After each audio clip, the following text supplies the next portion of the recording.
Hi everyone, and first of all, I just want to say I am so sorry for the jump scare to those of you that weren't expecting to see my mug on the screen today.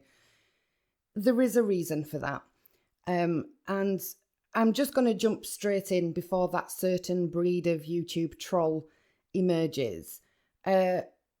Yes, I haven't got a full face of makeup. I have crooked teeth. I have gaps in my teeth. You might want to inform me I have 26 chins. That's fine, because this isn't a fashion parade, nor is it a beauty pageant. And what annoys me so much in true crime is that people often turn the attention to the creator rather than the victims. If you're here for that, you are in the completely wrong place. And if the creators are more important to you than the victims, then maybe you need to be asking yourself why you're in the true crime space in the first place. Now, I want to say right up front that this video is going to be a little different from what I normally do. There won't be any timelines or documents or really heavy visuals like usual, because this subject matter, well, it's a bit more personal, a bit more raw, a bit more human. And I feel like this one needs to be more of a conversation, person to person, rather than the usual documentary style presentation that I go for. Now, I don't have a rigid script today, and I think I'm okay with that. This topic deserves honesty and reflection, not just a million facts on a screen. I did think that I'd cover this at a much later date, actually, because I thought it might be a good topic to end the What series on. But I have decided to do it a little bit earlier due to an email that I've received. Now, as some of you know, I do have my email listed in the channel and video descriptions. And it's really there for those people who don't want to have to use a community tab. So I've added that email address so you can send me case suggestions, feedback, stuff like that. And I have had a couple of emails from you, lovely people. Somebody has asked me if I will ever make a makeup video while I'm talking about true crime.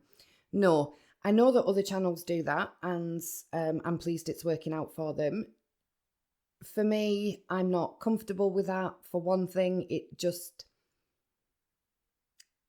doesn't seem 100% respectful. And secondly, I'm in my mid-40s. I am far too old and long in the tooth for all of that kind of stuff. I don't see the need to come on camera and get glammed up to talk about tragedy and murder and victims and the heartache of families involved in these crimes.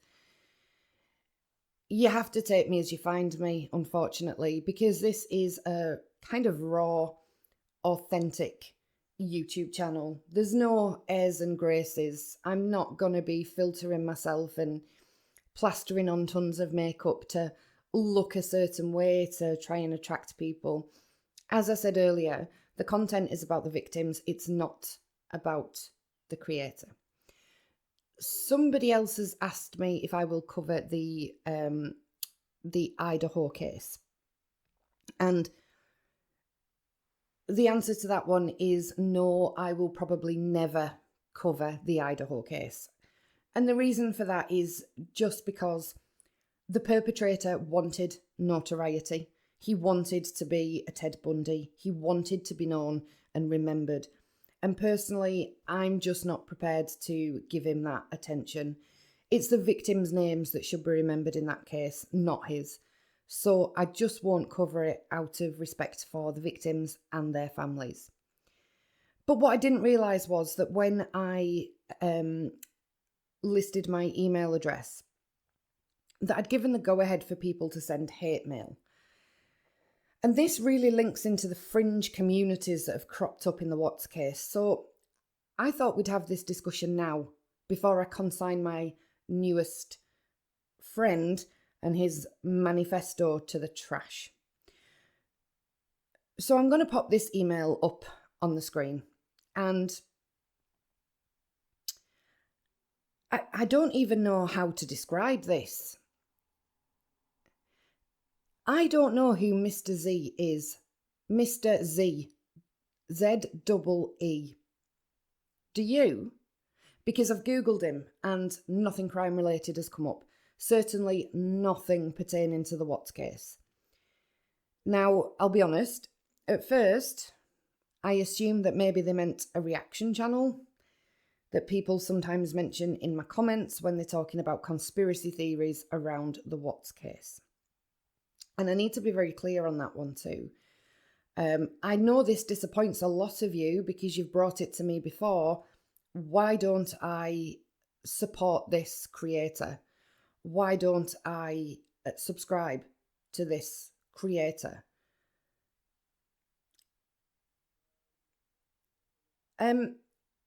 This reaction channel isn't a crime channel, and the owner of the channel isn't a crime reporter or a researcher. And I watch true crime.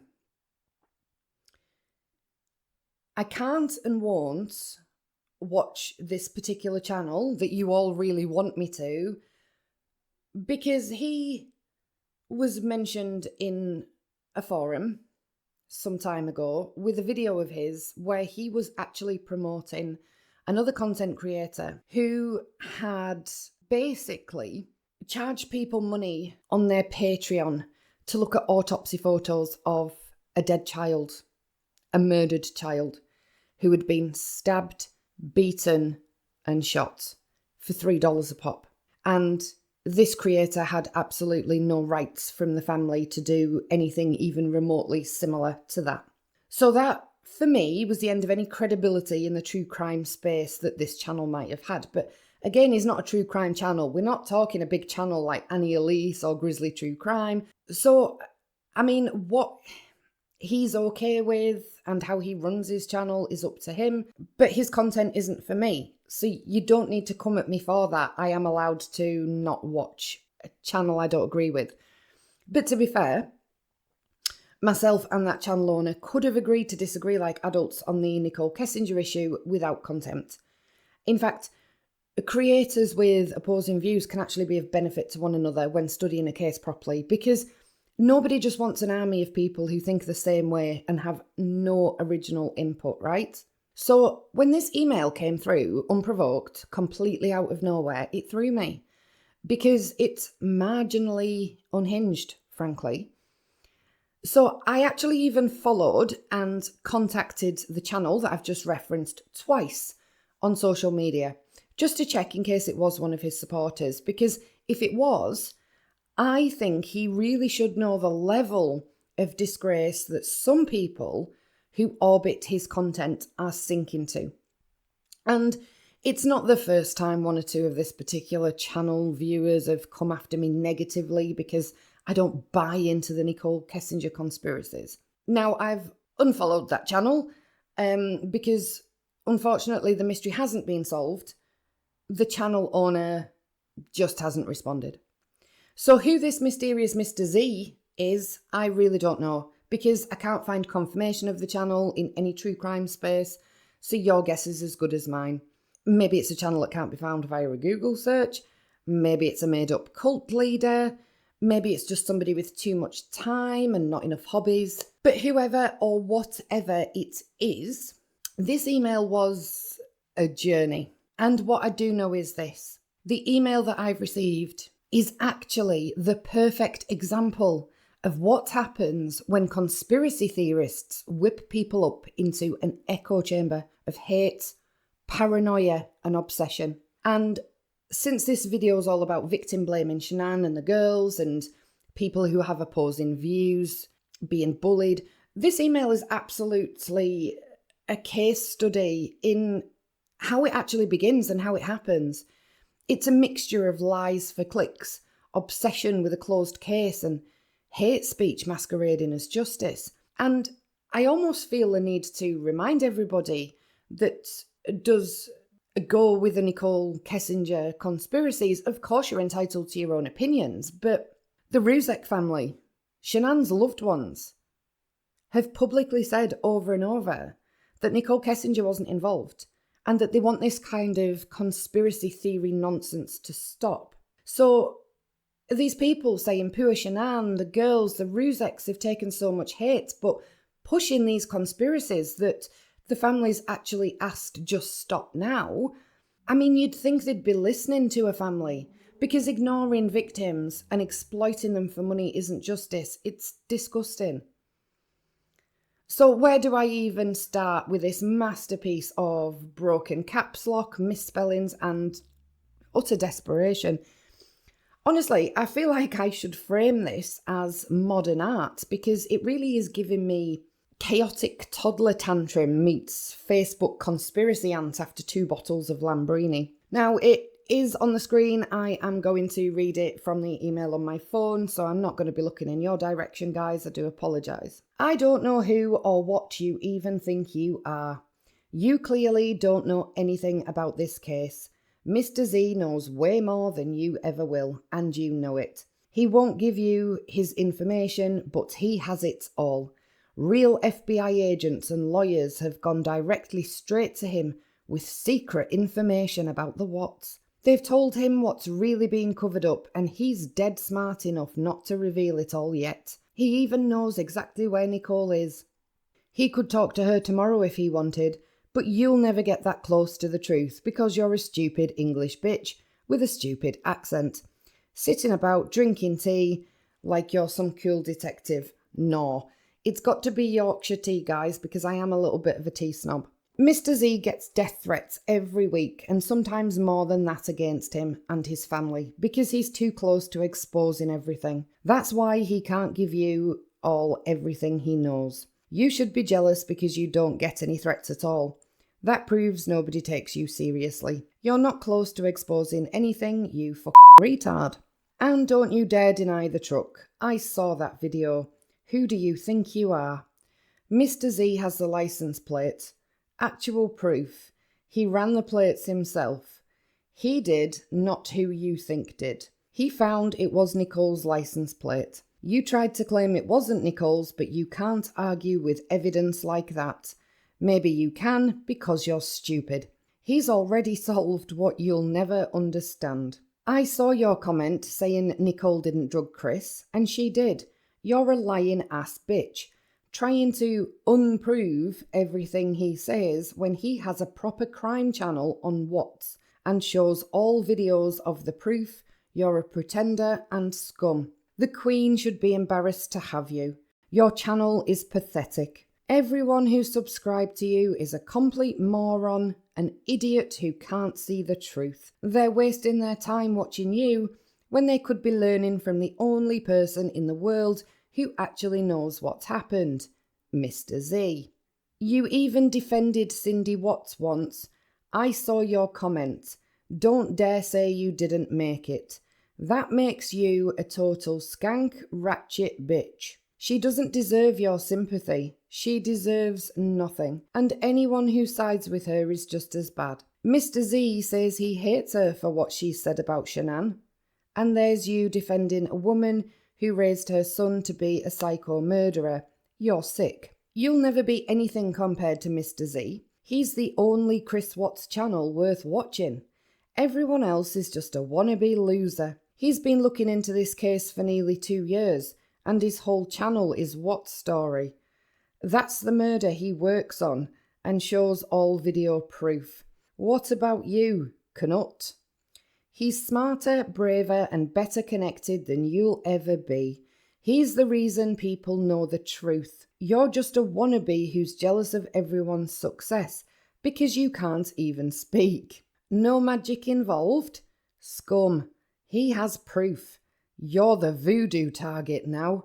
Messing with things you don't know about. Magic is real. He's showed us. Mr. Z's already proved himself.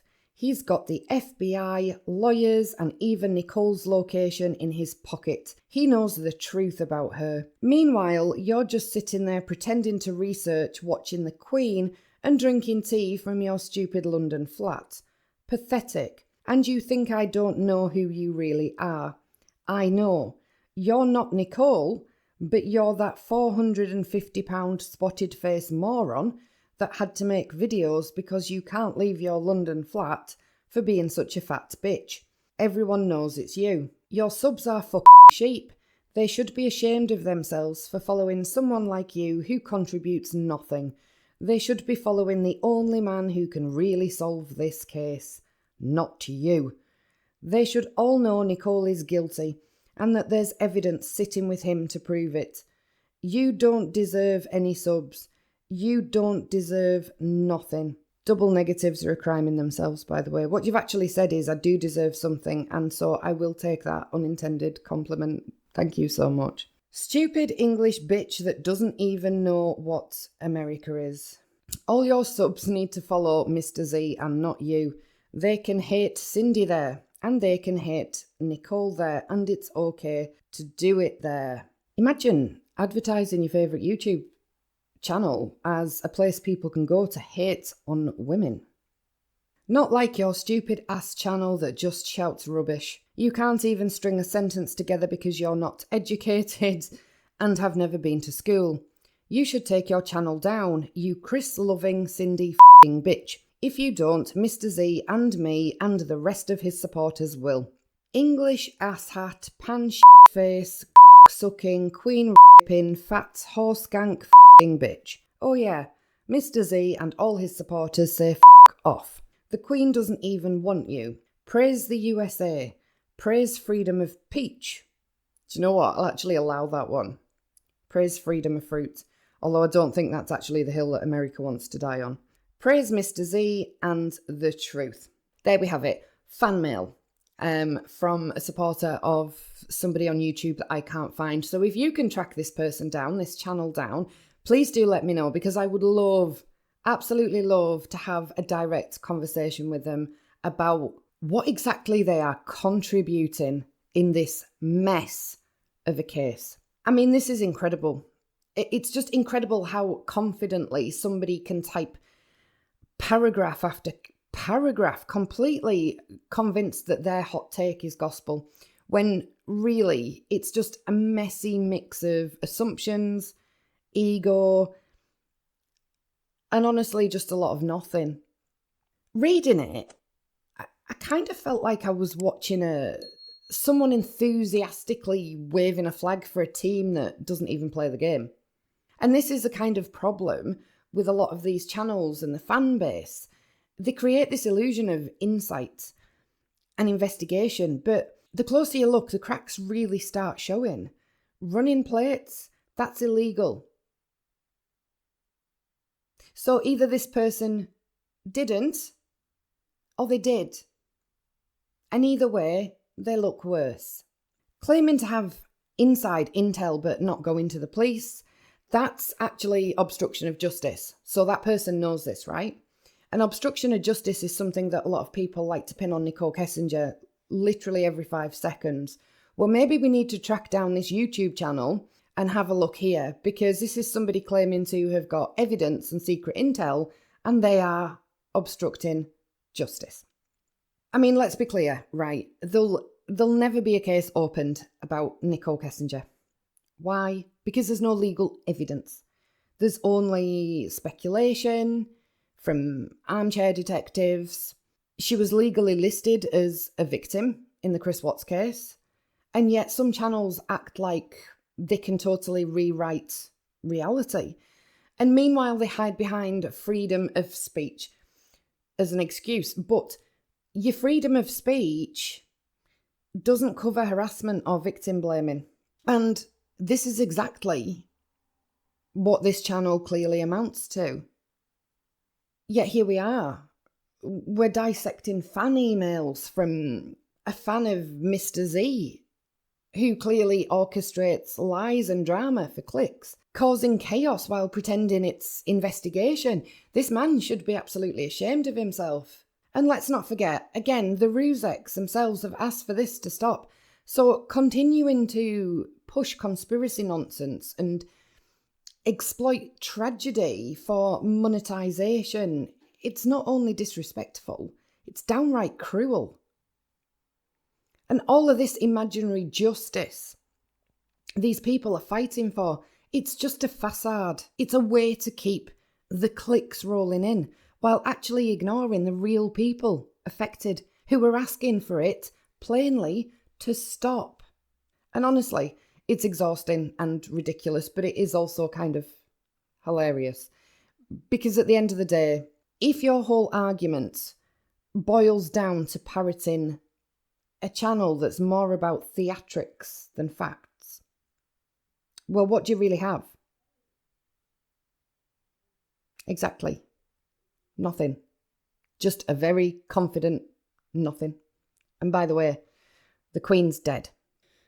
So as we move into today's episode, just think about how these patterns of victim blaming, obsession with closed cases and conspiracy echo chambers harm real families, distort the truth and give clickbait the appearance of authority. Now that's exactly what we're unpacking today. This video is about something deeply, deeply uncomfortable, and that is the wave of victim blaming and outright hate that has been directed at Shanann Watts and her little girls. I'm not exaggerating when I say that there are entire Facebook groups, Reddit threads, websites and YouTube channels that are devoted to just tearing them apart. People talk about their appearances, their personalities, their intelligence, and yes, there are even people who claim that they deserved what happened to them. Now, I have noticed in my comments a couple of times people have said that the hate they sometimes see directed at Shanann is completely inappropriate, and others have come in and said, "Oh, I've never read anything like that," or "Oh, I can't believe that people actually blame Shanann still. I didn't know that was happening." And it's that reason that, although I've struggled with the ethics of this particular video, it's that reason I decided to go ahead and make it. Now, I'm not going to name these groups or channels. I don't want to give them clicks, views, or any more oxygen. That's exactly what they want, and I refuse to drive traffic their way. But I do think it's important to acknowledge that this is happening. And it's not just mean-spirited gossip, it's dangerous. Conspiracies and hate speech like this can warp public perception, drown out the voices of the actual victims, and re-traumatise surviving families. That's been happening to the Rusex for years. We also need to remember the what's in this though, and I'll go a little bit into that later. But that's why, in this episode, you're stuck really with just my face. I'm not going to put photos of Shanann and the girls up next to these vile comments. They don't deserve to be tied to that level of cruelty. So instead, I'm just going to talk you through it. The conspiracies, the misinformation, the hate campaigns, and why they're so toxic.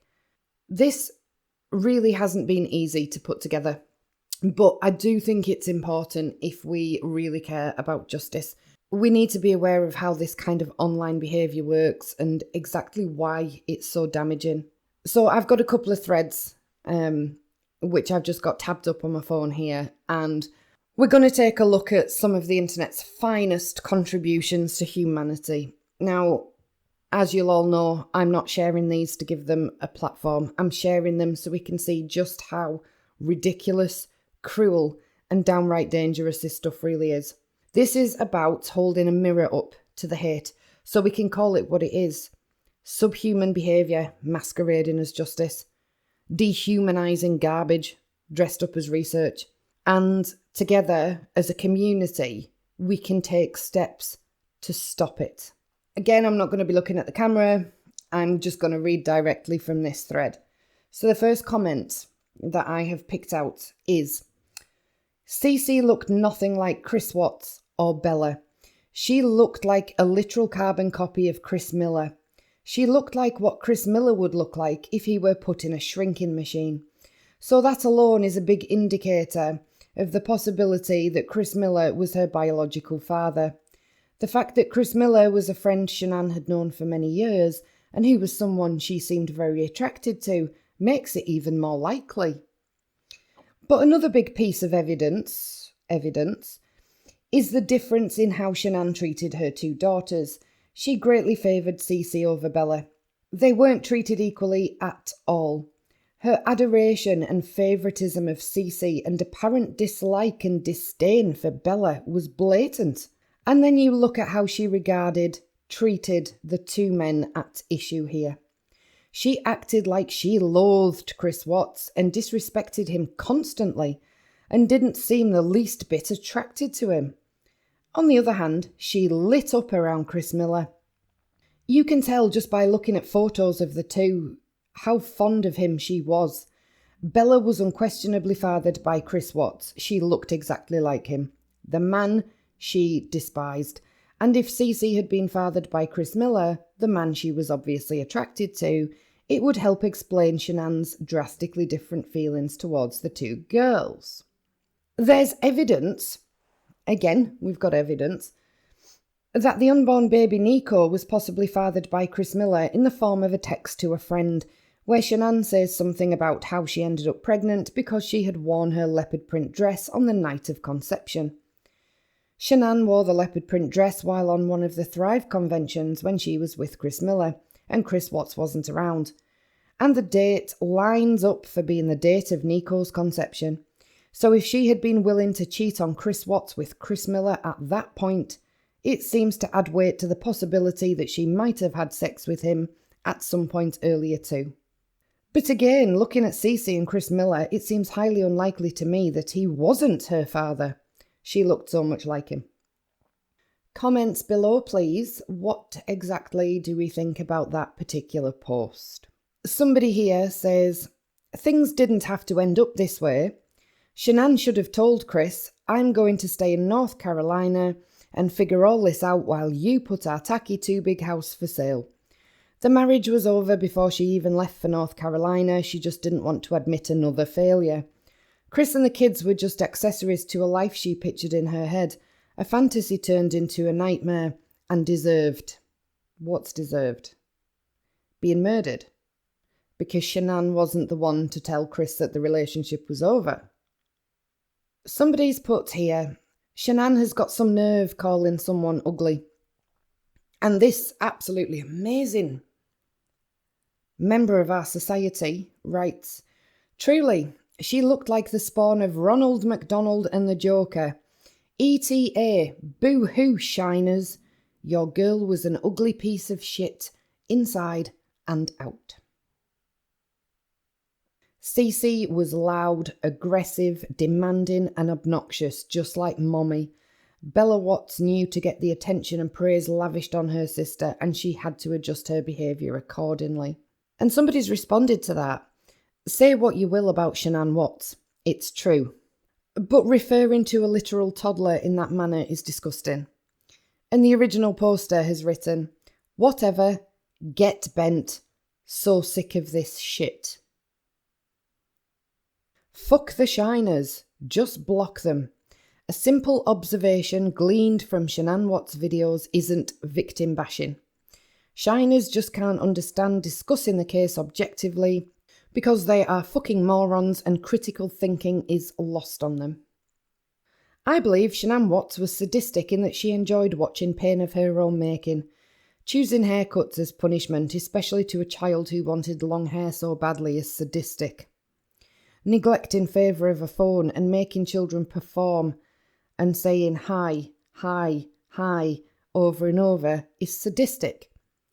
The girls are not allowed to be kids lest they make a mess in Shanann Watts' immaculate house of bullshit. Now, I don't know if you've noticed that. I apologise as well. The sun's really shining through that window, so I think this might have all gone a bit messed up with lighting, but I don't know if you've noticed that in this message, we've just referred to them in the present tense, like they're still alive. I find that very strange and very bizarre, and it's not the first time that this happens in this sub, especially with this particular poster who often refers to them in the present tense. Let me know your thoughts about that one. I believe Shanann Watts is an addict and has been since her early teens, in brackets, headaches. Now, I've had headaches since I was a child. I was back and forwards to the doctors with my headaches. Some of you know, some of you don't. I have an autoimmune condition and I also have a neurological issue. I am not an addict just because I had migraines when I was a child. Like, where is that even coming from? That's ridiculous. When individuals develop an addiction, mentally they stop growing. I can definitely see Shanann Watts mentally being an early teenager. So much of the drama she creates is reminiscent of a junior high school student, says the person who's ripping people to pieces like a junior high school student would. Didn't see Shanann doing that. Shanann Watts is also a pathological liar. This is the best bit. I love this. Sorry. I got really excited when I read this bit and I trashed it in my head, but I'm not prepared to use such bad language on camera. Shanann Watts is also a pathological liar. I believe she is a narcissistic sociopath, in brackets, antisocial personality disorder, DSM-5. So, we get away with making our internet diagnoses as somebody completely unqualified to do so because we mention the DSM-5 and think it makes us look like we're something. So in terms of mental illness and psychiatry and psychology, you kind of have to be trained to use the DSM-5 and to then make the diagnosis. These people really try and make themselves look so clever because they throw in things like the DSM-5. I'm so well read. I've read a book on mental health and psychiatry, and it's all about how you diagnose these different things and all of the signs and symptoms are in there. So no, just call me doctor. How pathetic. How pathetic. I believe Chris Watts is on the spectrum. More internet diagnosis. He struggles with the drama Shanann Watts creates. We've still got them in the present tense. This really freaks me out. I do believe this is a lot of why he works out so often, to release the mind overload from the drama. Many say Chris Watts is the narcissist. Au contraire. Au contraire. Look no further than Mrs. Watts for that. Chris Watts was an empath. Just watch the videos of him and the girls. I don't believe the bond between Chris Watts and the girls can be faked. I understand the post was what's wrong with the girls, but the parents are what's wrong with the girls. Shanann Watts was often heard that she couldn't have children because of her lupus. I don't believe she couldn't have kids, aside from her lupus being total bullshit. I believe that was a code for she didn't want children. They interfered with the lifestyle she wanted.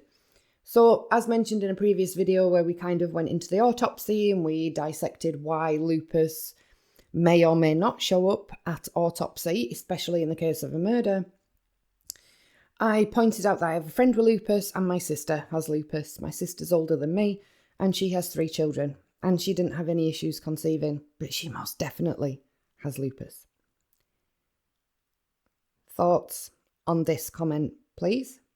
I initially thought Bella was a boy. Then I thought she was just a homely duplicate of her dad, complete with peanut head.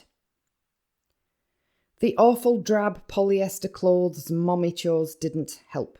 Shanann grew up in a home where the woman did absolutely nothing but sit on her ass and complain. This was all she knew.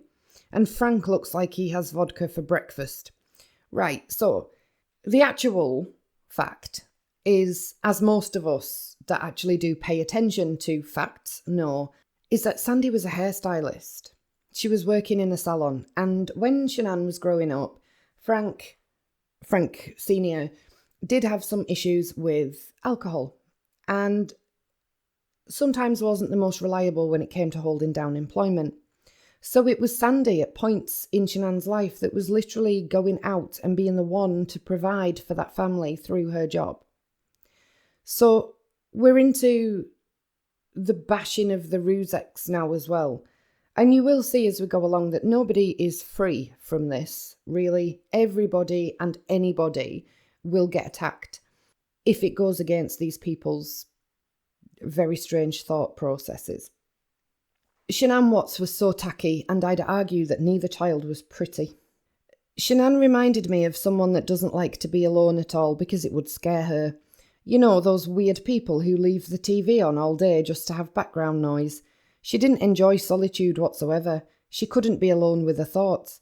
A lot of truly stupid people are like that, not to mention mentally ill people. Plus, she couldn't be without an audience to service her narcissistic supply. So I have the TV on day in, day out when I'm at home for background. Sometimes I wander around doing cleaning, listening to my favourite crime podcast, and sometimes I'm not paying any attention to the background noise whatsoever. It's just there because I think I'm now trained to have it there. As some of you know, I've always had dogs and pugs. I've got 3 pugs at the moment, and 2 weeks ago we purchased 2 puppy English bulldogs. The snoring, grunting and snuffling level at this point is immense. It was bad enough with the pugs. The TV on the background drowns it out. I'm not mentally unstable, and I'm certainly not stupid. And neither are any of you that do this. What about the old lady? 80 years old. A husband of 60 years has just died suddenly and she's left on her own. She didn't have children. The neighbours are young and they don't pay attention to her. She's got no one. Why should she not be allowed to put the TV on in the background if she's lonely? Why would that make her stupid? Why would that mean she had a mental health issue? I'd love your comments on this one too. Shanann Watts dressed them like she was blind, talking about the children. Although her personal taste was so horrid, so maybe it wasn't actually on purpose.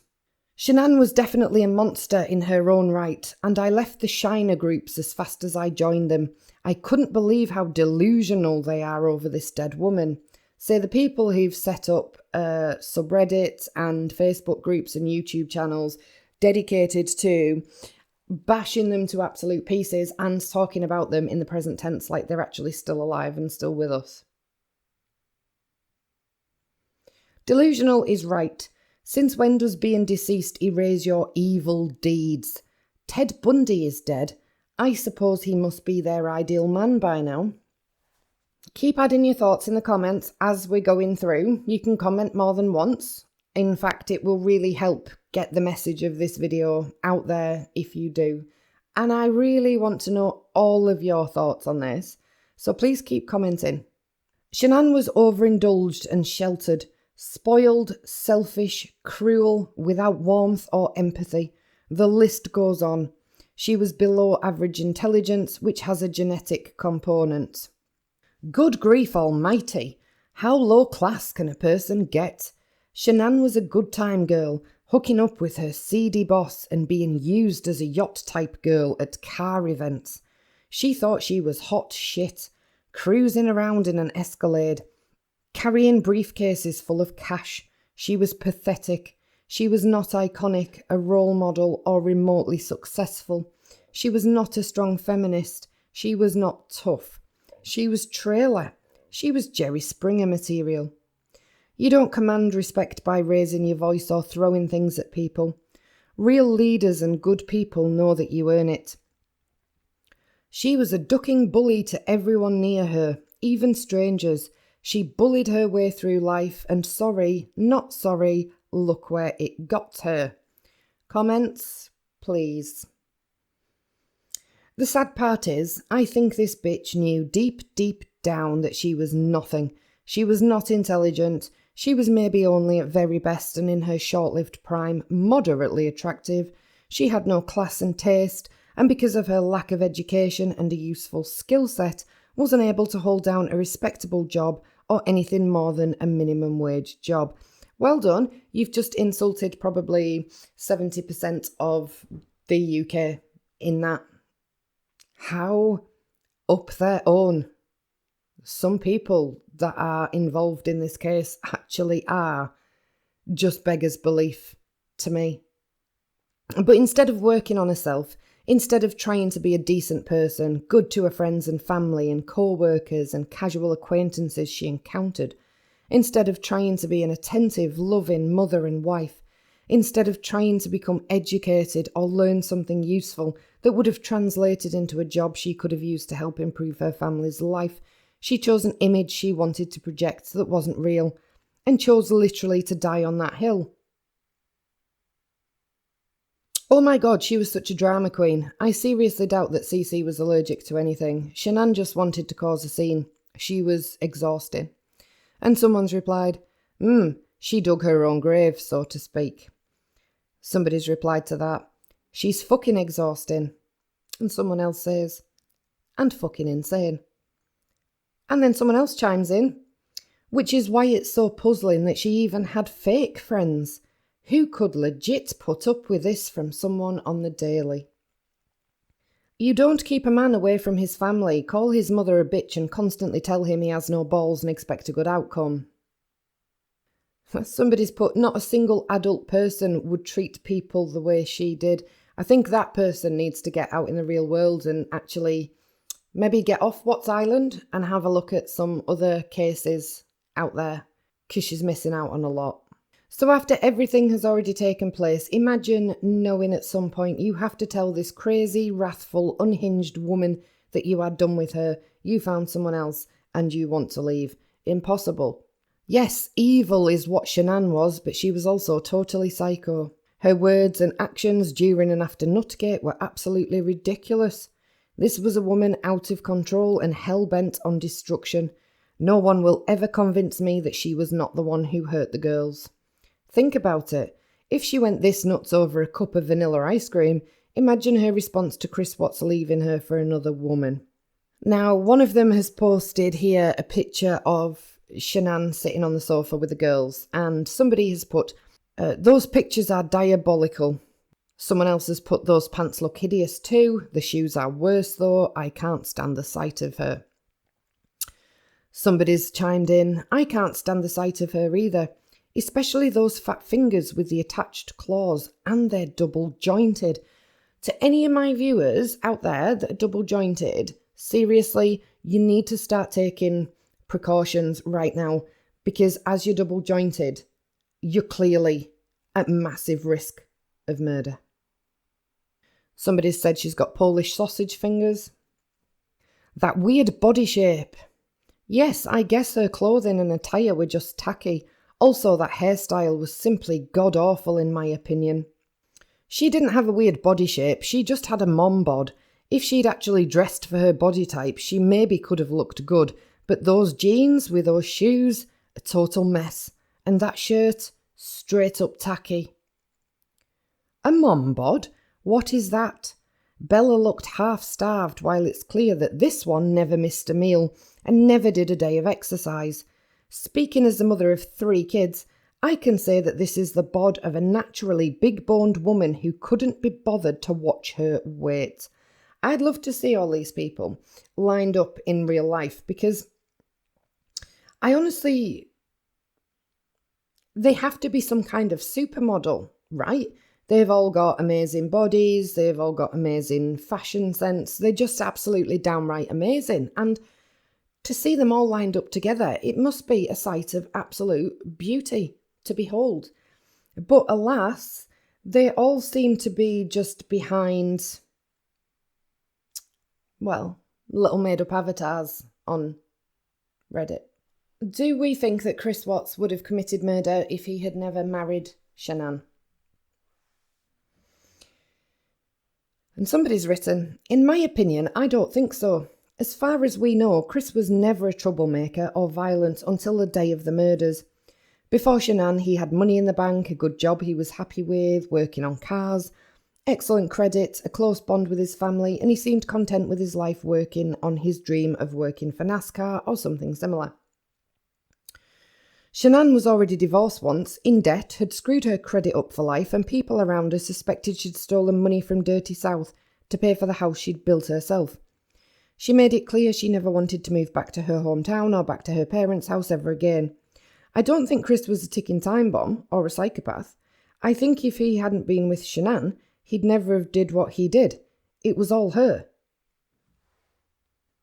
Comments? I'm honestly not trying to throw shade, but good lord, her teeth. Thank God you lot don't live in the UK, because we literally have no dentists right now. I'm not actually lying. Since when were the teeth of people the be-all and end-all of everything, or the indicator of a successful or nice person? This whole image thing is just beyond ridiculous. He would never have done this. Shanann's contempt, plus the financial strain caused by her business, plus his chores including childcare, plus being kept awake all night by those fucking knockoff patches, plus how she treated his family, and her manipulation and lies set a perfect storm in motion for this to happen to her.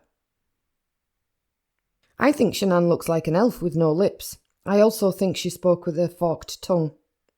I don't believe that Chris would have committed this without meeting Shanann. Of course, it is possible, but he doesn't strike me as some homicidal maniac. Just a dumb vessel that emptied up in a particular circumstance. Wow, just like that. The particular circumstance of, annihilating your family. Exactly this. Shanann ran him down and was so domineering and impossible to please. He wasn't some time bomb. I mean, how much could one person take? Poor Chris. Someone here has put, I don't know how I never noticed this before, but the way Shanann says how is driving me crazy. She says it like this multiple times, so it's not just a one-off. Ha! What the fuck? It's strange. Just watch my screen record and listen for yourself. It's wild. I'm sure others have noticed this before, but I couldn't find anything. Ha! Wonderful. He was to put an end to your yapping. Keep giving me your comments. I think Shanann Watts and Chris Watts were very bad for each other, and in my opinion, Chris Watts was overwhelmed by what he was up against. I don't think he would have been predisposed to turn into a family annihilator had Shanann Watts not had such a difficult, disordered personality. Every time Shanann Watts records herself ingesting some kind of food or drink, she smacks her lips loudly and forces you to hear her loud chewing. Don't watch it. Nobody's been forced into anything. How ridiculous. Her etiquette is no better than cave woman Cece's. While we're talking about etiquette, we just need a reminder of what Reddit sub we're actually posting in here. Think of the time Shanann Watts gleefully posted nasty photos of Cece exhibiting the masticated food in her mouth. It's repulsive at any age. Cece was pacified with so much crap sugar that her meaty body was going to turn into a weight problem if she lived a few more months. At age 3, she had a double chin, and it wasn't baby fat. I can't imagine Bella ever requesting an activity that occurred outside the house. The first time she'd try a somersault, she'd start crying. Shanann Watts would run her to the ER because gymnastics triggered spinal issues. Now, if Cece were sent to such a class, she would not understand any concepts. Can you picture a 4-year-old Cece listening to a teacher of any sort? She'd run around or stomp all over the floor mats, then throw a tantrum so she could leave. Shanann Watts was the daughter of nightmares, bratty, stubborn, unappreciative, unapologetic, rude, abusive, and the list goes on. Pretty much describing everybody that posts in that particular subreddit. I don't think Chris would ever have murdered anybody if he never met her. That woman was the type who could bring out the devil in the sweetest person. 100% understand why Chris snapped like he did. Years and years of mental and emotional abuse did the trick. Wow, the years really were rough on Sandy. She did not age well. It's strange that she was a stylist because she didn't seem to take care of her looks as she aged. I can't even deal with this. Unbelievable. And then somebody has the audacity to say, one universal thing on this sub is our respect for the child victims. Shanann should have actually taken care of them when they were alive. If you're here because you're curious, you should take a spin around some of the posts and see what kind of mother she actually was, based on actual evidence. Actual evidence, which is just a group of middle-aged women ranting, projecting, and bullying on a Reddit thread, inserting their own opinions as fact, popping DSM-5 at the end of things to make it look like they're beyond well educated and have every right in the world to make internet diagnoses about somebody they never met in real life. Incredible. Those deeply unhealthy and obsessed supporters of the rude checks and their daughter need help with their obsession. She was an ungrateful bitch who loved drama. The ego on that bitch. She was a 5 out of 10 at best. She was a disrespectful child and spouse abuser and a bitch. Calling her a bitch won't hurt her anymore. She's dead. Am I allowed to call OJ a bitch since he's dead too? Please do keep the comments coming. I really want to know your thoughts on all this, especially for those of you that are seeing these kind of things for the first time. Shanann Watts would make the girls cry, then gather them up into her arms like she was the Mother Mary. She was radiant with satisfaction. I'm thinking of the cookie video where she awkwardly picked up a large, uncoordinated Bella.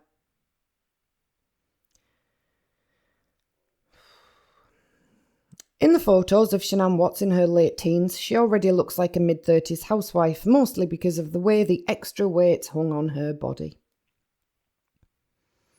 Shanann Watts did act immature, but she appeared older than she was due to poor outfit changes. She had the body of a middle-aged woman who'd birthed a good dozen or two babies. Cece was changing from baby fat to permanent fat because her mother had a bizarre attitude toward food. They were absolutely bizarre kids. I guess beauty really is in the eye. Bella just looks like a regular kid, no cuter or uglier than anyone else's kid. Shanann was plain as fuck. She was overweight, she had that corny dyed-looking black hair, and a really weird smile with ugly teeth. God, I mean, quite a lot of us, especially myself included, we're in a lot of trouble right now, guys, if this is what we judge humanity from. How they look, how good the teeth were, what colour your hair is. Absolutely agree, she had very thin lips, and when she smiled, she looked like a cartoon character. And somebody's popped in and said, I think my own lips are thinner than Shanann Watts, but I do maintain good eyebrows. There was something amiss in Shanann Watts' visual perception. If she assumed her sperm-shaped eyebrows were an asset to her face, well, all you can say is that woman's eye for detail is off-kilter. I'm 68 and Sandy looks older than my mom. Now a pensioner has joined in with the bullying and subhuman behaviour on this thread. I'd never see a child in real life and notice baby fat, but the Watts case is so full of victimology. Cece was a victim of her parents' oddness to the point where her body was headed into childhood obesity. Then we have somebody on that thread who they're apparently writing a book, or they were going to be writing a book, and it was the real truth about the case, which basically revolves around how awful Shanann is and how everything's her fault. And at one point, her laptop had broken down, I think, and she was trying to grift money out of people on Reddit, driving them to her other site where she's got chapters of a book, and she really needed this new laptop, guys. She just needed financial assistance. And she's popped up here, and she's written, the Rusex definitely have it out for me. They are threatening a lawsuit. The publisher backed out, which leaves me with limited options going forward. I'll have to come up with a capital to self-publish. I'm not willing to give up on it, so I'm exploring my options. Give me money.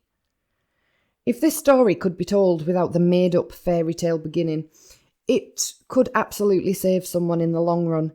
Making Shanann Watts into an innocent victim alongside the girls just boils my blood. She is the reason they are all dead. Shanann Watts was not a victim.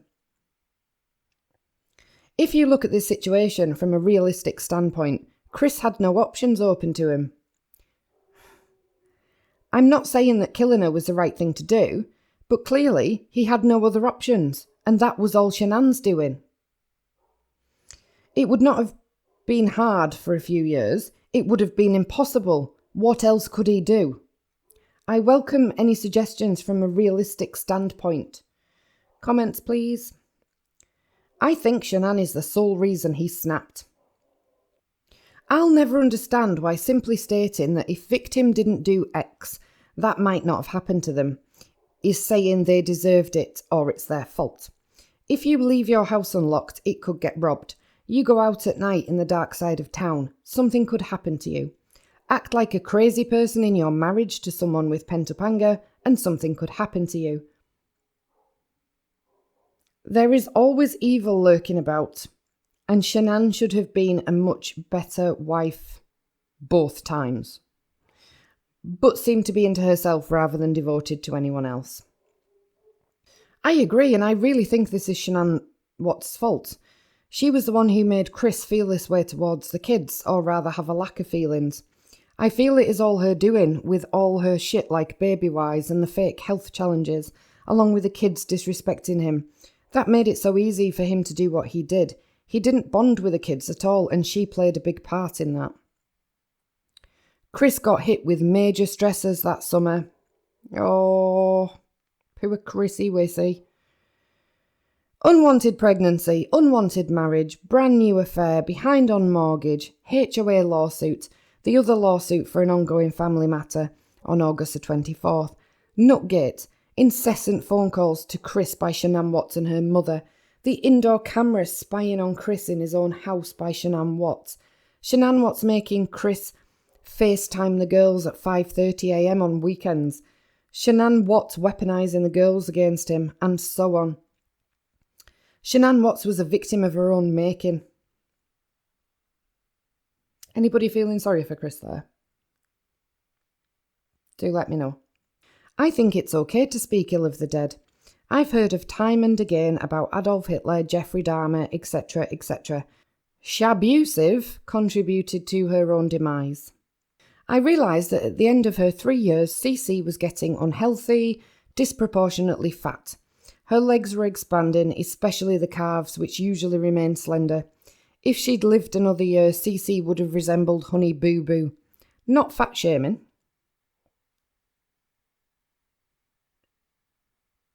Shanann was a loser.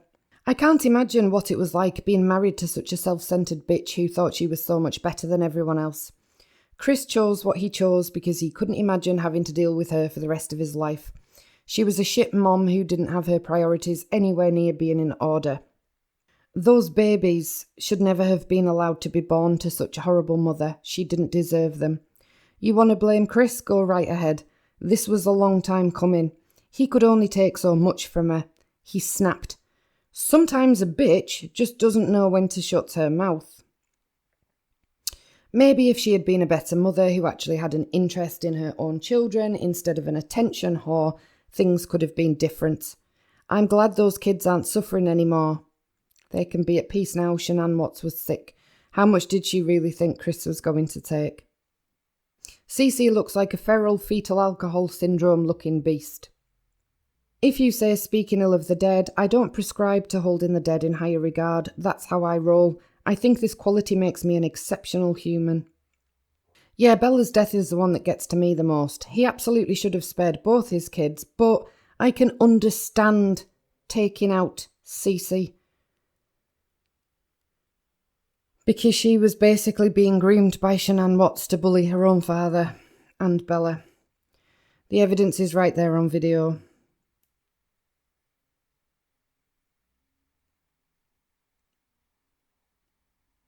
Shanann was gross, can't stand those long claws atop the fat double-jointed fingers. The kids had no good life ahead with that mother. Chris did them a favour. I agree with this. I have sympathy for Chris too. It's hard not to. He looks so awkward with her on the photos of them together, like he doesn't want to be there. Shanann has a pig face, but Cece was going to end up with her apple-shaped linebacker body. I say goodbye and good riddance to the witch and the deformed brats. Something about the shape of Cece was very annoying. The super short legs, the stocky upper part, the protruding belly, the big head, the bulging forehead, the pigtails. No need to mention how poor Bella did in the looks department, being scrawny with no lips.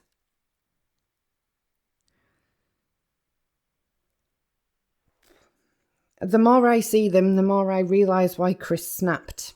All he wanted was beautiful kids, but look at what Shanann produced. Bella was a brat and a bully, you may not agree, but the majority of comments are acting like I just said something horrific. Bella was a total brat. You don't find it something to it that there are lots of people that all say the same things about her. As a child, she was absolutely insufferable. I can understand all the rage this cat must have had for his narcissistic wife. The only thing he missed was that maybe he should have live-streamed strangling her with her phone on her Facebook page. Now that would have been something to talk about.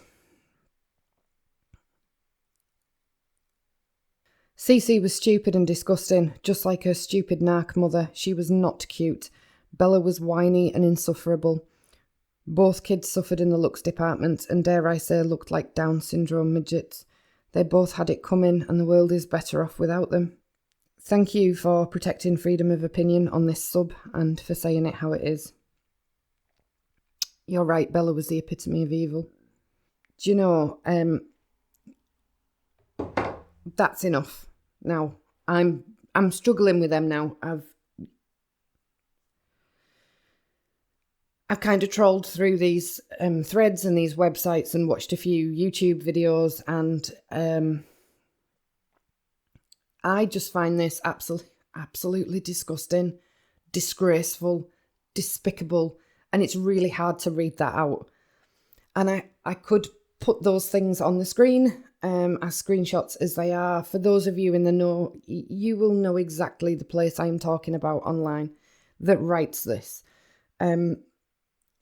But as I said, I don't physically want to mention their names myself and give them those clicks. Even people going onto that subreddit to chastise them for the things that they've been saying, it's still giving them views, and they're still being acknowledged on Reddit, which is where they all live for the most part.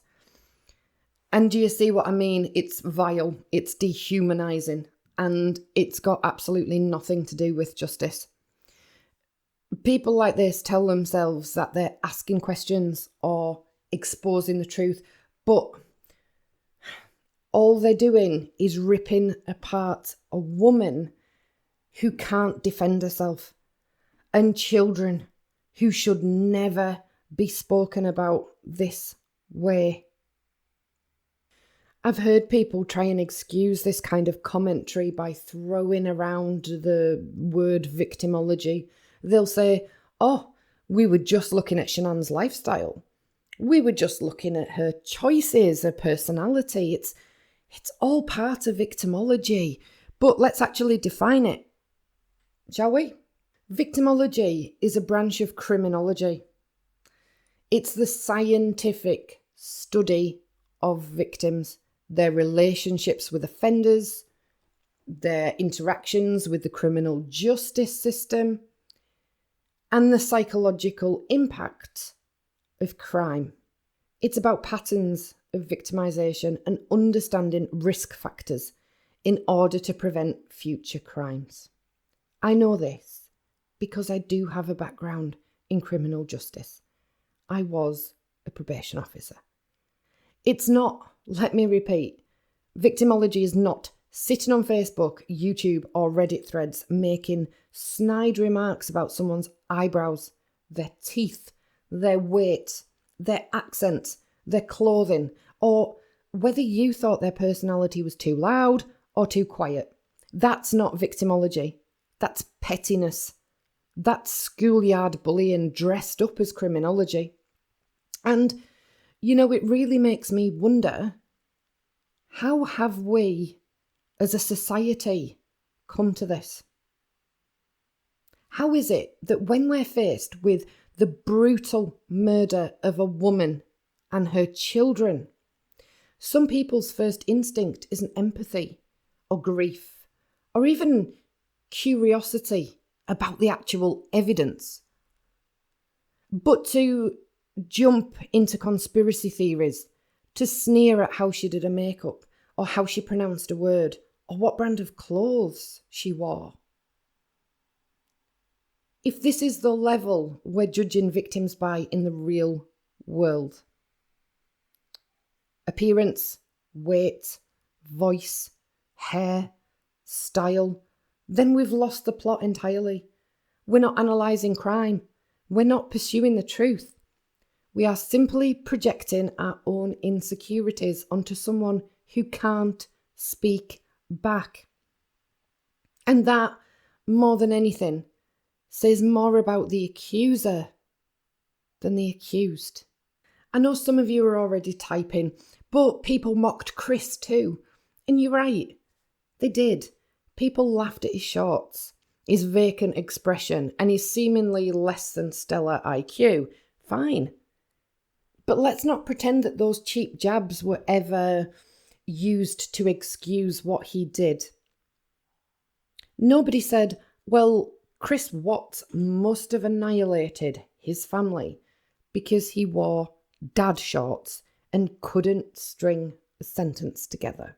Meanwhile, Shanann, the victim, she's had every part of her existence ripped apart as if her weight, her eyebrows, or lupus, or work ethic were somehow provoking factors.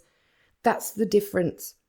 Criticising a murderer's style choices is just garden variety internet mockery. Dragging a murdered woman and her children through the mud to build conspiracies that excuse her killer, that's something else entirely. And it's far from okay. And let's just sit with that for a second. Because when we pick apart Shanann for her tone of voice or the way she wore her makeup, what we're actually saying is, if you don't meet society's impossible standards, your murder will be debated like a lifestyle choice. And that, my friends, is terrifying. You'll also hear this line a lot. Now, obviously I'm not saying Shanann deserved to die, but... And then comes the laundry list. But she was controlling. But she was bossy. But she spent too much money. But she worked too much. But she was sick too often. But she was hard to live with. But she was a liar. Let's break that down. The second you add a but, you've just undone everything that came before it. That's not sympathy. That's a loophole. It's a way of saying, I don't approve of murder, except in this one case where I'm actually convinced that she might have asked for it. It's the verbal equivalent of patting yourself on the back for being compassionate while holding the victim underwater. It's not justice. It's not analysis. And it's definitely not victimology. It is just victim blaming with a coat of sugar paint. Because the truth is, there is no acceptable but. You can't qualify she didn't deserve to die. Full stop. Period. End of sentence. Every word you add after that exposes more about your own biases than it does about Shanann Watts. And if the best that you can do is pivot from tragedy into, well, she was a bit much, then you're not engaging in justice or awareness. You're just showing the world how fragile your empathy really is. And let's be honest, when people tack on that but list, they're rarely preserving the actual facts. They're spinning everyday traits into character flaws, exaggerating normal behaviour into evidence of guilt. Shanann had health struggles and spoke about them online. Suddenly, that's recast as weakness or attention seeking, as lying and being manipulative. She put her children in daycare. That becomes selfishness or neglectful. She had a strong personality. Now it's controlling, bossy, nagging, unbearable, spousal abuse that poor Chris had to put up with daily. Shanann's every action is dragged out under a microscope and turned into evidence against her character. And here's the bigger issue. This isn't about Shanann anymore. This is about how we, as a culture, dissect women in particular.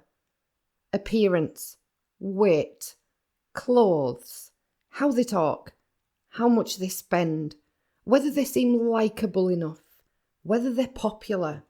It's the same tired pattern we've seen in lots of high-profile cases involving female victims, from Lacey Peterson to Meredith Kercher. Somehow, society always finds time to hold a fashion trial in the middle of a murder case. So when people say, "I'm just asking questions," or "I'm just analysing," no, you are not. You're repeating the same lazy, sexist tropes that have been weaponised against women for centuries. Shanann didn't need to be a saint to deserve justice.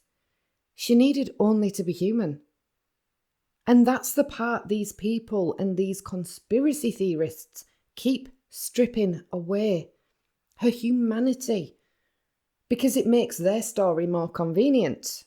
Or, in the case of Nichol Kessinger conspiracies, it makes their story more exciting. Another theme that comes up again and again is the idea that Shanann's been placed on some untouchable pedestal, that she's painted as an angel, a saint who never once put a foot wrong.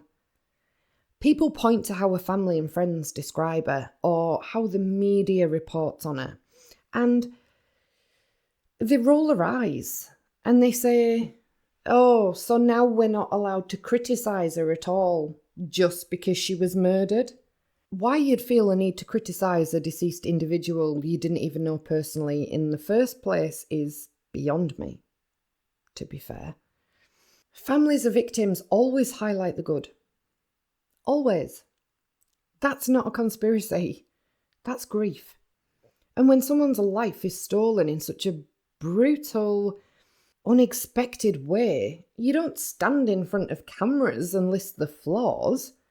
You remember their love, their laughter, their strengths. And that's what the Ruzaks are doing. They're honouring Shanann and the girls the way they want them remembered. And frankly, they shouldn't have to defend that choice. And let's be clear, nobody is saying that Shanann was perfect. She was human.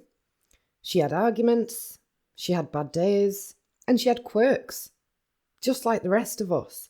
She could overreact and she could exaggerate, just like the rest of us.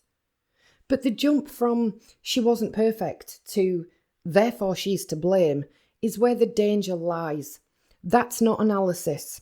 That's distortion. And even if her family or the public did paint her in saintly terms, why is that a problem? Why is it somehow offensive to remember a murdered woman as kind, hardworking, or devoted to her children? What's really being objected to here isn't perfection. It's the fact that a narrative of goodness clashes with the conspiracies. Because if Shanann is actually seen as decent, relatable, and human, then the excuses for Chris fall apart. So no, Shanann didn't have to be an angel to deserve life. She didn't have to be flawless to deserve justice. She just had to be a person, and that's what she was. A woman, a mother, a daughter, a friend. Human. And her humanity is more than enough. There's also actually a real psychological reason behind this tendency to remember deceased people as all good or saintly anyway. It's called the positivity bias in memory, and basically our brains naturally focus on the positive traits of someone who's passed away because we want to protect the memory, to preserve their image, because it feels wrong to reduce a life to flaws after it's ended. And psychologists have studied this extensively. When someone dies, especially in a traumatic or violent way, our minds often gloss over the negative traits and amplify the positive. It's a coping mechanism. It's how we maintain emotional balance, how we make sense of loss, and how we honour someone's life rather than letting grief and tragedy define it. So when people get angry at Shanann being remembered this way, when they scoff at the idea that she's being painted as an angel or a saint, they're misunderstanding a natural human process. This isn't a cover-up. It isn't perfection policing. It's mourning, and it's memory preservation, and it's healthy. Her family wants to remember her for her love, her energy, her ambition. That's not exaggeration. That's not a PR stunt. That's just psychology in action.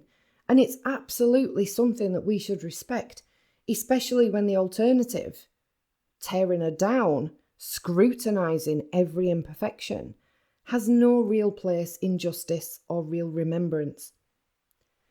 What's striking about a lot of these groups is who's in them. A lot of the people tearing Shanann down online are women. That's right, women scrutinising and attacking another woman who's been dead for 7 years.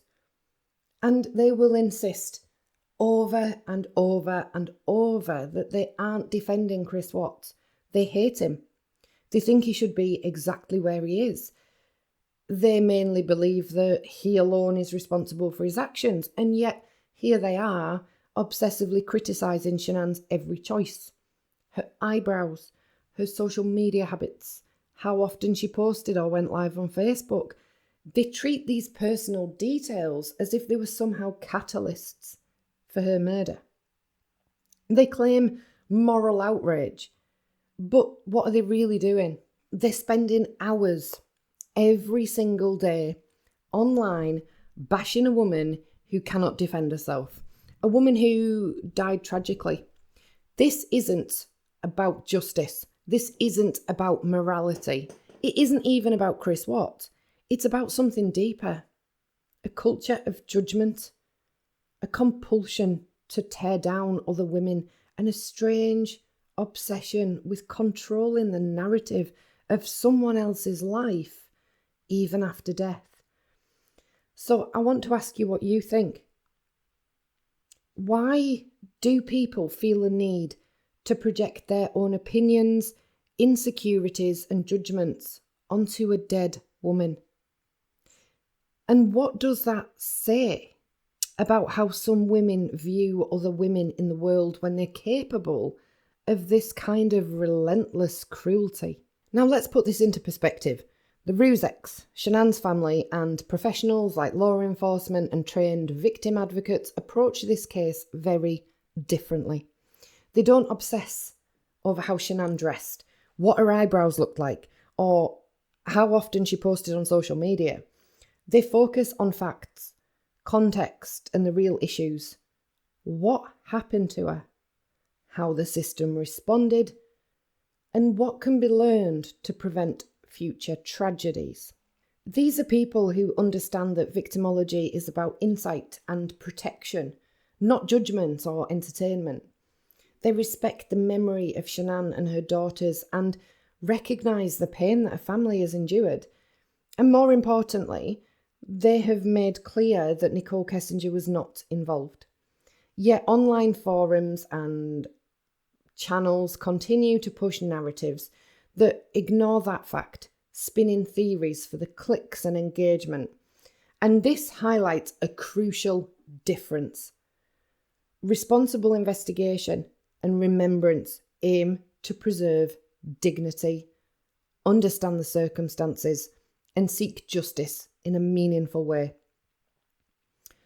Online harassment, masquerading as research or analysis, does the opposite. It spreads misinformation, encourages harassment, and creates a mob mentality where cruelty is actually normalised. We're not talking about harmless curiosity here. We're talking about real harm. The very family that lived this tragedy is still subjected to speculation, judgment, and online attacks. Horrendous. What if that was your family? You've lost your child and grandchildren in a horrific way. And people are making up conspiracies that take some of the responsibility away from the perpetrator. You see cruel attacks about your family's personalities and life choices day in, day out, all over the internet. How would you feel? And we also need to remember the real world damage that these kind of conspiracy channels and the hate that they drum up for people, such as with Nichol Kessinger. We need to remember the real world effects. So I don't know if any of you ever watched a Netflix documentary, Don't Fuck With Cats, about the killer Luca Magnotta. Now, I've done a little bit of research into him. He's definitely a very interesting man in terms of his psychology. But all these armchair detectives, for those of you that don't know the story, they were all on Facebook trying to track down a man who had been posting videos of animal abuse on YouTube. And he was doing awful things to kill kittens, posting them live. So this group forms on Facebook, like a vigilante group. You know, they want to find him, they want to track him down. They're doing all sorts of really crazy stalking stuff, which actually makes them look quite demented. But they finally came across this particular guy who they believed was Luca Magnotta, who was obviously using various aliases online. And he was hounded and harassed so much, this man that they'd found that they thought was Luca, he actually committed suicide. He had nothing to do with it, but he killed himself because of the harassment. And when you watch that documentary, it's amazing. It gets this much in the way of coverage. A man being bullied and harassed to suicide gets like a 2-minute segment in this entire series. And the people that pushed him to it, nothing to say. So you push and you push and you push and you push and you harass. And one day Nichol Kessinger says, do you know what? I can't live like this. I've had enough of this. I did nothing. I made huge mistakes. I got involved with a married man. I made myself look quite suspicious with some of the things that I was doing. I either didn't mean to or I did mean to, but either way, now this is happening to me. I had nothing to do with the murders. Everybody thinks I did. There's channel after channel on YouTube just spouting all this hate at me. People want to track me down, find out where I live, and I'm going to kill myself. What would the internet do? They'd just shrug. They'd read it in the newspaper. Some of you would probably laugh about it, cheer and throw a little tea party that another human being sees fit to kill themselves over harassment. But the internet would just shrug and move on and find the next victim. Now let's talk about the children, Bella and Celeste. And this is where the online commentary becomes truly, truly disturbing. Some people take the cruelty a step further, mocking the girls' appearances, calling Celeste feral or a screeching brat, saying that Bella was ugly or that she would never have had a date to the prom. There are comments suggesting developmental delays as a way to belittle them. Let me be really clear, these are children. Children. 3 years old. 4 years old. Their lives, their short little lives, were stolen in a horrendous act of violence, and yet some people online act as if it's acceptable to scrutinise their looks or personalities. This, again, isn't victimology. This isn't discussion. And it certainly isn't justice. It's subhuman cruelty disguised as commentary. Psychologically, attacking children in this way is a reflection of something really very dark. A lack of empathy. A desire to create outrage or entertainment at the expense of the most innocent victims. And just to be clear, this kind of commentary does nothing to help anyone understand the case. It doesn't bring answers. It doesn't honour the victims. And it doesn't respect the wishes of Shanann's family. It simply perpetuates hate. And that hate has very real consequences for anyone who comes into contact with it, including the family, anyone connected to them, and even just those who consume these narratives thinking it's harmless entertainment. The children deserve to be remembered as just that, children, innocent, loved, and taken tragically. Anything less than that is not only cruel, it's morally indefensible. Think about it. Someone who takes pleasure in criticising a 3-year-old child's appearance or mocking their personality, would you trust this person around your own children? Of course not. Their values, their judgment, and the basic humanity are all in question. Online, these people are emboldened by anonymity and the echo chamber effect, feeding off each other to justify the indefensible. But this isn't harmless commentary. It's a reflection of real-world character. It's toxic, it's disturbing, and it should raise red flags for anyone consuming or engaging with it. When we look at this from a psychological perspective, there are a few things going on. People attacking children in cases like Bella and Celeste's are often projecting their own fears, frustrations, and insecurities onto someone entirely innocent. They're using the children as like a symbolic outlet, lashing out at the world because they can't confront their own issues. Now, I am not a psychologist, but a degree of this had to be done in my former occupation because you are dealing with a wide range of people, criminals with a range of psychological issues, and you have to be able to deal with them out in the community and in the prisons. So I only know the basics. I'm not an expert, and I'm not saying I am. But why? Why would anyone go after a child, especially a murdered child? It's sickening because it erases their humanity. Bella and Celeste weren't symbols. They weren't characters in some internet drama. They were real little girls. They had favourite toys, songs they loved to sing, silly little quirks that only the parents would notice. They should have grown up, gone to school, had crushes, first jobs, families of their own. They never got the chance. And the fact that anyone, anywhere, feels entitled to tear them down online is one of the darkest things I've ever witnessed in this true crime space. In psychology, dehumanization is when people start to see others as less than human. It's something that has been studied for decades, often in the context of war, genocide, or systemic abuse.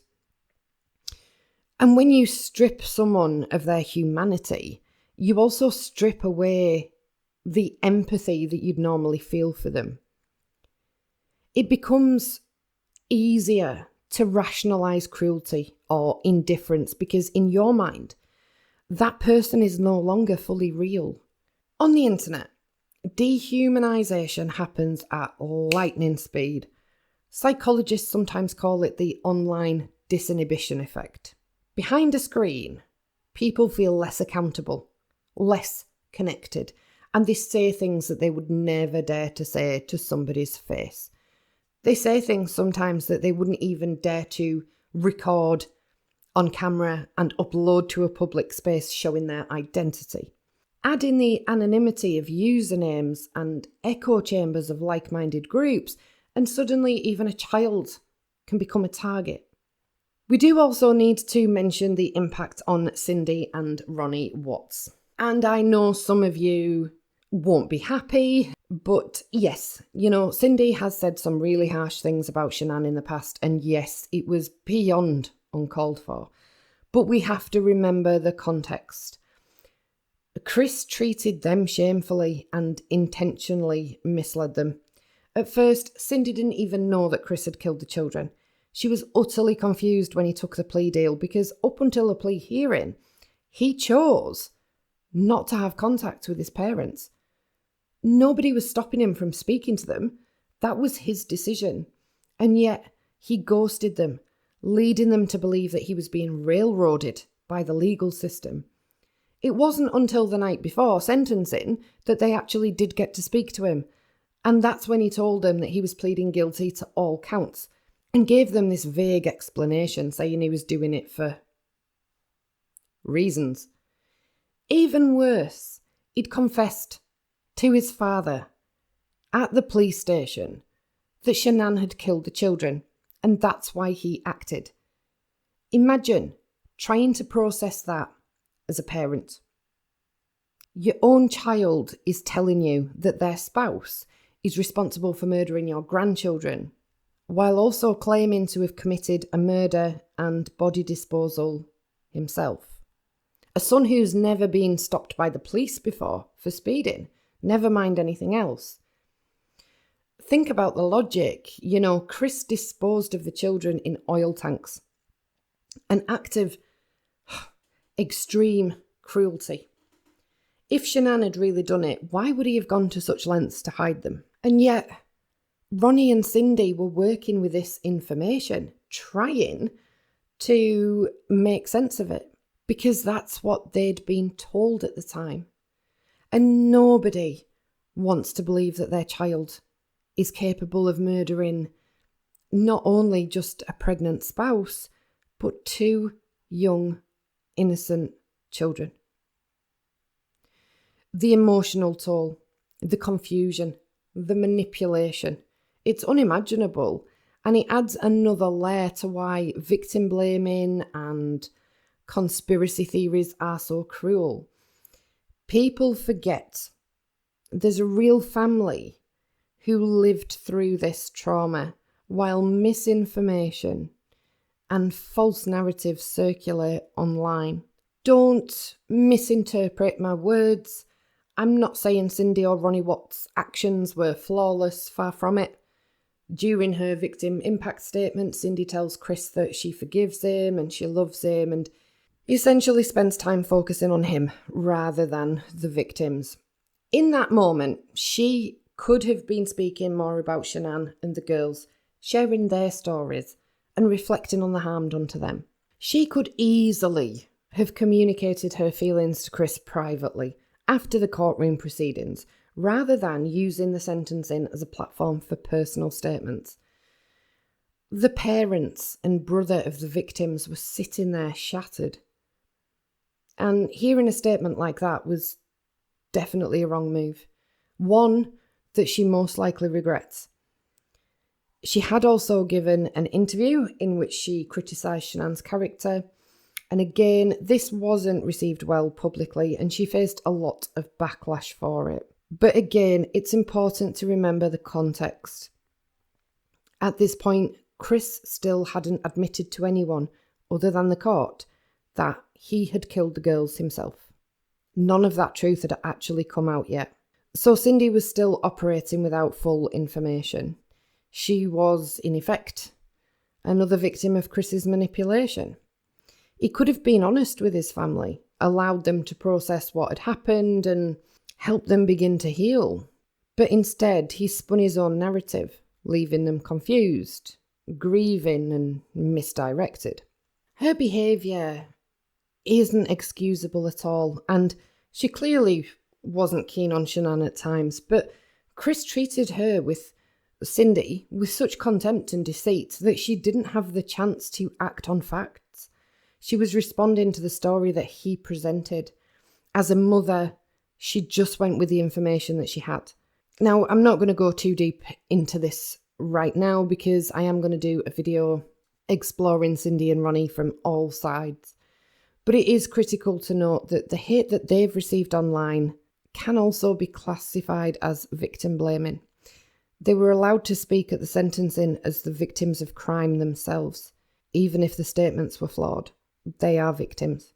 When discussing cases like Chris Watts, there's often a narrative online that a mother somehow shaped her children into a killer, or that she's to blame for crimes committed by children.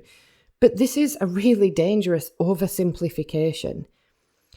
While parental influence is a factor in development, it's not the sole determinant of someone becoming a murderer. Psychologists have studied parental roles extensively. There's research into cases like Fred West, Ed Kemper, and Dennis Nilsen, all of whom committed horrendous crimes. In some of these instances, their mothers did have complex or controlling behaviours that might have affected their development. For example, Ed Kemper's mother exhibited extreme hostility, which some psychologists argue might have contributed to his violent tendencies. Fred West's upbringing included alleged sexual abuse, neglect, and exposure to criminal behaviour. But it's really important to note that not all children in similar situations become killers. Dennis Nilsen, similarly, experienced emotional detachment and parental dysfunction, but again, correlation is not causation. Psychology shows us that a combination of genetics, personal experiences, mental health issues, and environmental factors shape our behaviours. A mother or parental figure alone does not automatically create a criminal. This means that holding women accountable for a child's violent actions is massively flawed reasoning. Not every violent act has a mother behind it. Not every crime is the result of maternal influence. Women can't always be blamed for the actions of their sons or children. In fact, in many cases, mothers are the victims themselves of the very people society ends up blaming them for. When we talk about Cindy Watts, despite her actions being seen as cruel at the time, it is crucial to remember this. Her role as a mother does not make her responsible for Chris's decisions. It's both unfair and psychologically inaccurate to suggest otherwise. Criticising a mother for a child's crimes not only misrepresents reality, but it also perpetuates that harmful myth that behind every murderer, there's a woman to blame. That simply isn't true. Now, one of the most striking things about the Watts case, to me, is the sheer level of polarisation that it's created. In every murder case, there are always people who support the perpetrator or search for conspiracy theories rather than accepting facts. It's a tale as old as time. Think Stephen Avery, where some believe he was set up, or the West Memphis Three, where some think the convictions were fair and that there was no miscarriage of justice.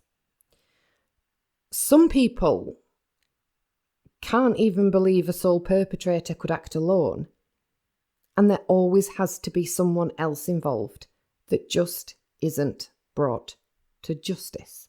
But in my experience, I've never seen anything quite like the polarisation surrounding the Watts case. It's become a playground game, a kind of Team Chris versus Team Shanann mentality, and it's utterly ridiculous. Ask one internet question about Shanann, like, was an MLM really the right choice for her? Or did Lavelle offer her an unattainable dream despite her proven sales experience? And suddenly you're labelled as a Shanann hater. Suggesting that blaming an affair partner for Shanann and the girl's murder without evidence is, well, stupid. Suddenly you're Team Chris. Even when your goal is just to flush out the misinformation, defend the facts, and honour the victims and their families, you get dragged into this bizarre online drama. And I'm not just talking about random rage-filled emails from YouTube viewers like the one I received. I'm talking about creators who also take this drama to a whole new level. I've been with this case from the start. I saw the first conspiracy channel start up and get shut down. I saw them move platforms. I've seen people show up on live streams and videos shouting, crying, and making threats. One creator literally had horrifying personal attacks hurled at them regarding their private life and responded by screaming on live stream with another creator dialed in at the same time. This lady really did go to town. It was insane. Some creators collaborate, then fall out, dox each other, and create videos hating on each other while using Shanann, Nichol Kessinger, or Chris's name in the title. Some even take each other to court. It really is ludicrous. The level of drama, the overly emotional outbursts, the obsession over deceased people, it's unlike anything I've seen in the true crime community. Why do people think it's acceptable to cry, scream, and harass in the name of victims who can no longer speak for themselves? Why isn't there any shame in it? This isn't justice. It's theatre. It's chaos. And for the families watching, it must feel unbearable. And then there's a religion card. No offence to those of you that follow your religions, but some people like to say, I'm a Christian and God will be the one to judge, while simultaneously judging everyone under the sun and using this tragedy to push their channel full of conspiracy theories. Since when did quoting God as a creator become a tactic to get more subscribers on a murder case? Aren't these people embarrassed? I mean, it's almost comical, claiming moral high ground while dragging deceased people and the families through the mud for clicks. And what even is this whole Team Shanann, Team Chris nonsense? It's not a game of football. This isn't a debate club or a reality TV competition. People take sides and join teams like justice is something that can be won. People act like if you ask one factual question, you've automatically joined a team, as if asking questions or analysing events with a critical lens makes you a villain. Meanwhile, actual justice and respect for the victims does get tossed out the window. It's really astonishing how quickly rational discussion disappears. Instead, these communities obsess over every tiny detail. Shanann's clothes, her social media habits, how she smiled, what she ate, the way she laughed. Anything and everything to do with Nichol Kessinger, including magic, warlocks and Harry Potter stuff. To anyone who dares to challenge these false narratives, they get harassed, called names, accused of being on the other side. So why this case? Why does the Watts case seem to create more polarisation, drama and obsession than others? What is it about Shanann, Chris and the girls that turn otherwise normal people into online detectives, judges and sometimes just downright bullies? I think part of it is maybe the combination of the domestic elements and the shock factor. A family murdered in what seemed like a normal suburban life. Pregnant mother, young kids. This hits differently. It's intimate. Another factor, I think, is the accessibility of information. There are thousands of hours of interviews, police footage, social media posts, and live streams that people can watch, dissect, and debate. And that makes it perfect for armchair investigation, but also perfect for gossip, obsession, and of course, conspiracy theory. It feeds people's need to feel like they know more than anyone else, which, unsurprisingly, spirals into harassment and vitriol. And then there's the internet itself. Platforms like YouTube, Reddit, Facebook, they amplify outrage. They reward clicks and shares. The more extreme your opinion, the more conspiracy you can continue to drum up over a closed case, the more engagement you get.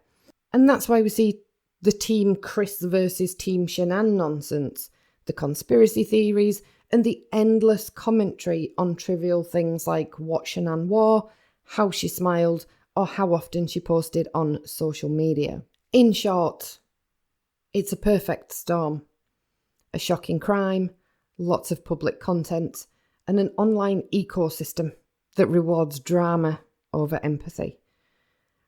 And that's why this case has become a playground for obsession, grandstanding, and unfortunately victim blaming.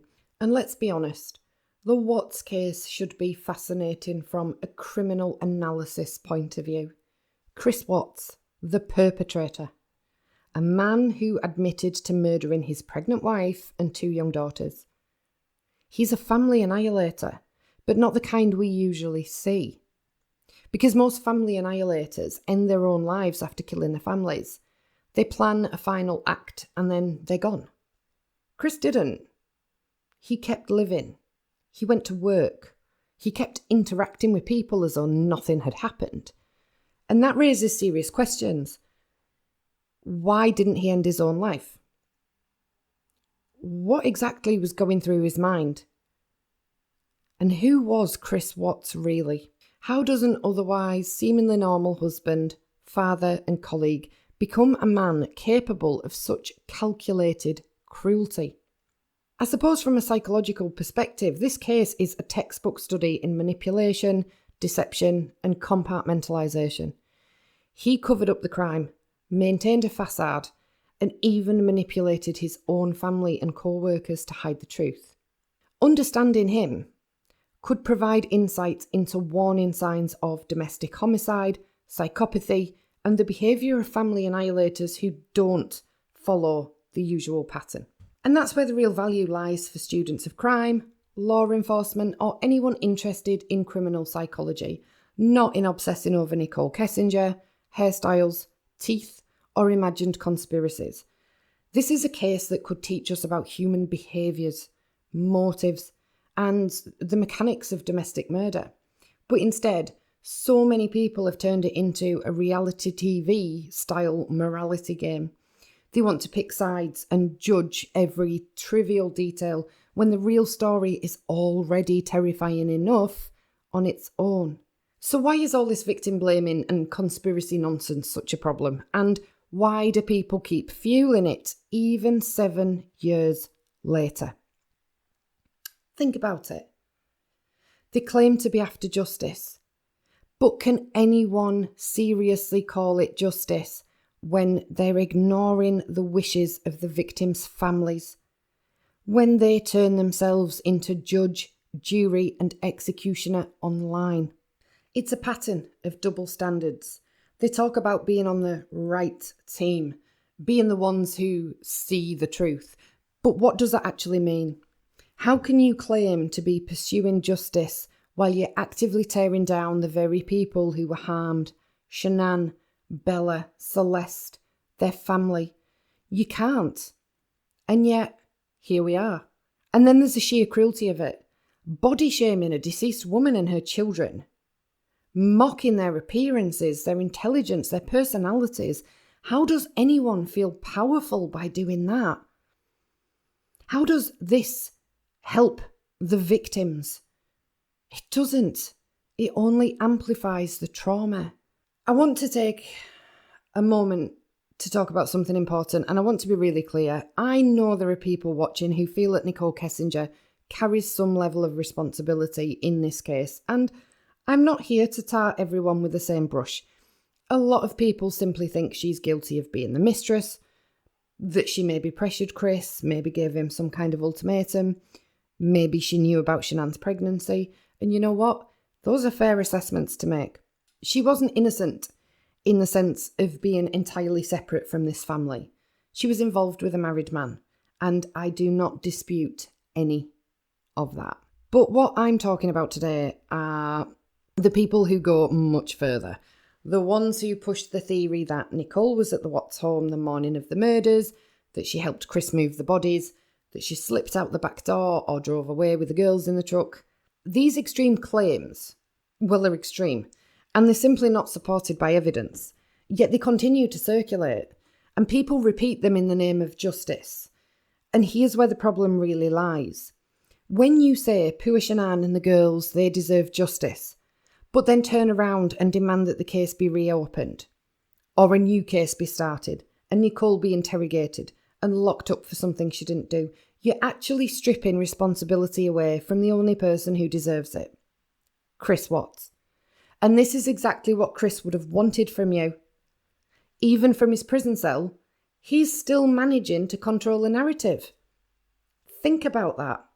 Despite confessing to murdering his pregnant wife, his 2 daughters, his unborn son, there's still this strange hesitation out there. People say he couldn't have done this by himself. He must have had help. And why? Because people clearly can't accept that someone like Chris Watts, a seemingly normal husband, the nice neighbour next door, was capable of committing something monstrous alone. So what happens? We default to the same pattern Chris himself lived by. Blame a woman. He blamed Shanann. His mother blamed Shanann. And now whole sections of the internet blame Nichol. Do you see how dangerous that cycle is? And it plays right into Chris's hands. It gives him exactly what he would have wanted. The chance to sit back, let the women around him take the heat, and keep his image as the quiet, harmless, golden boy intact. And to me, that's one of the most heartbreaking things about these conspiracies. They claim to fight for Shanann and her girls, but in reality, they undermine them. Because shifting blame onto someone who wasn't there means you're not facing what actually happened. You're avoiding the brutal truth. And I don't know why people do this. Maybe it's because the truth is unbearable. It's too much for some people to process. Maybe it makes people question everything that they know about family, about marriage, about safety in their own homes. Maybe it forces them to admit that monsters don't always look like monsters. Sometimes they look like the man next door. And that's terrifying. So instead, people cling to another narrative, one that feels easier. It must have been Nichol. She must have been there. She must have pushed him into it.